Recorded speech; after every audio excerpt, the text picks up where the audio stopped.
ஓம் சைராம் சைராம்.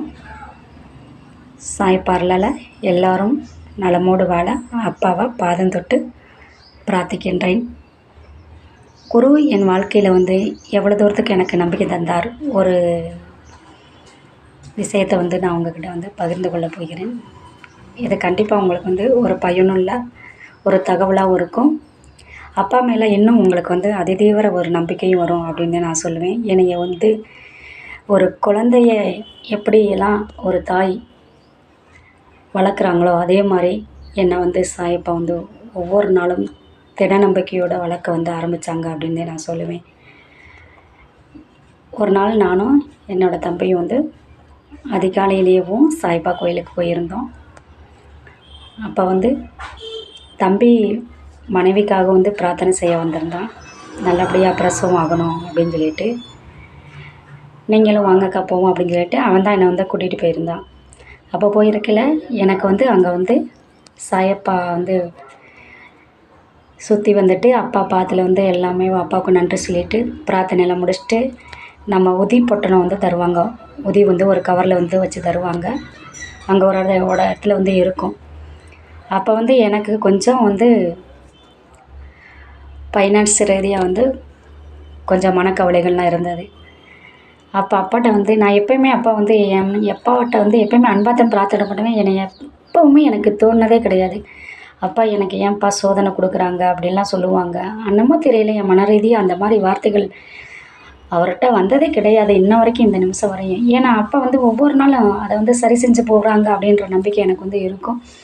அதே மாதிரி ஒரு ஆள் மனதுக்குள்ளே எனக்கு ஒரு எண்ணங்கள் அப்பா அருள் செஞ்சுக்கிட்டு இருக்காங்க அப்படின்ற ஒரு தன்னம்பிக்கையும் அதிகமாக இருக்கும். ஏன்னா அப்பா எனக்கு அந்தளவுக்கு ரொம்ப என்னை பிடிக்கும் அப்படின்றதுல என் அப்பாவுக்கு எனக்கு என்னையை அந்தளவுக்கு பிடிச்சிருக்கு அப்படின்னு சொல்லுவேன்.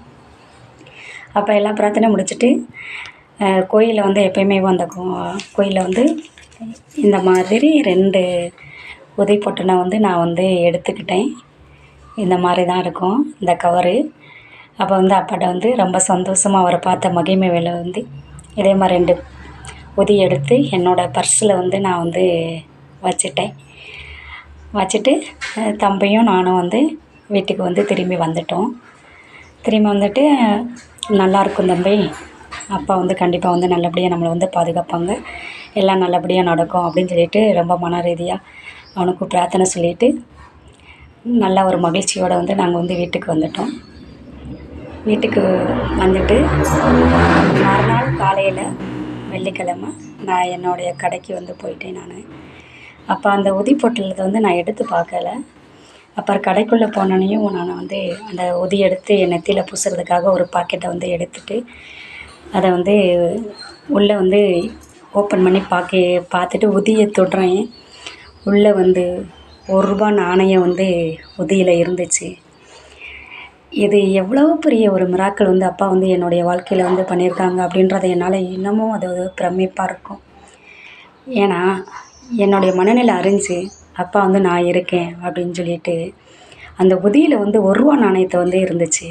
இது இதை இப்போ உங்ககிட்ட தான் நான் ஷேர் பண்ணிக்கிறேன் வீடியோ போடல. இப்படிலாம் அப்பா அற்புதம் அப்பா பண்ணினாங்க. இது மிகப்பெரிய ஒரு சக்தி அப்படின்னு சொல்லலாம். அப்படி இருக்கிற அப்பாவை நம்ம அன்போடு வணங்குங்க. அப்பா எந்த நிலையிலையும் நம்ம கூட இருப்பாங்க அப்படின்றத நான் உறுதியாக சொல்லிக்கிறேன். எனக்கு அப்பா அந்த ₹1 நாணயத்தை கொடுக்கையில் ரொம்ப எனக்கு ஒரு தாயாகவும் ஒரு தந்தையாகவும் என்னுடைய மனதை அறிந்து எனக்கு அப்பா அந்த மாதிரி ஒரு ப்ளஸ்ஸிங் பண்ணினாங்க. அப்பாவோட அருள் அவ்வளோ பெரியது.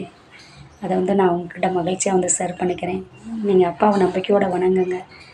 ஒவ்வொரு விஷயத்துலையும் அப்பா நம்ம உறுதியோடு இருந்து நம்ம எண்ணங்கள் செயலாக்கையில் அப்பா நம்ம கூடயே இருப்பாங்க.